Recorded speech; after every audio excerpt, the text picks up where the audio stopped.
That was an important moment for me, primarily because, boy, being invited into a comic that Crumb actually had done the cover and lead story for, that was a big deal to me. That was the big time. Then you could make $50 a page rather than 25. And the thing was that it was right around that time when I first saw a very important underground comic while it was still being made, something called Binky Brown Meets the Holy Virgin Mary. You had seen this at the time? Yeah. I wanted to say that it was so exciting to be in Nowheresville in Texas and be able to find all this stuff at the local hippie head shop.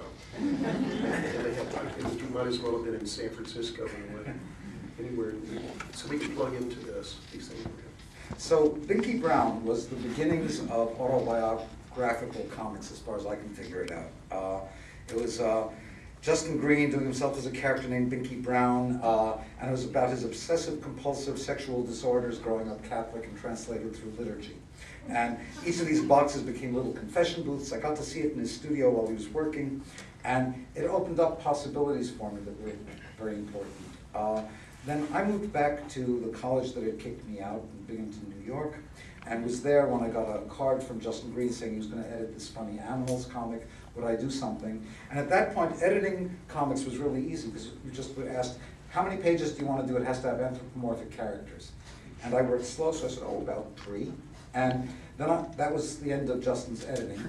And I was stuck having to do this and didn't have any ideas for it. And actually first thought I would do something like an EC horror comic, but with funny animal characters and then some kind of brutal ending with a mousetrap cutting a guy's head off or something. Didn't pan out. And then I told Justin I didn't think I was going to be able to do this, so his editing then continued. He sent me 2 tablets of speed. Good editor. It's like an advance. And that led to me mainly bumming around this college campus, trying to figure out what I was going to do for this comic book. And I fortunately was sitting in on a film class by someone named Ken Jacobs, very important non-narrative filmmaker who I was learning a lot from. And I was sitting in on his classes, and he was showing old animated cartoons one day, and he was pointing out that these racist cartoons were a direct extension of the anthropomorphized cartoons, and pointed out basically that Mickey Mouse was Al Jolson with big round ears on top of his head. And that gave me my eureka moment. I went out deciding I would do comics about the black experience in America with Ku Klux Cats.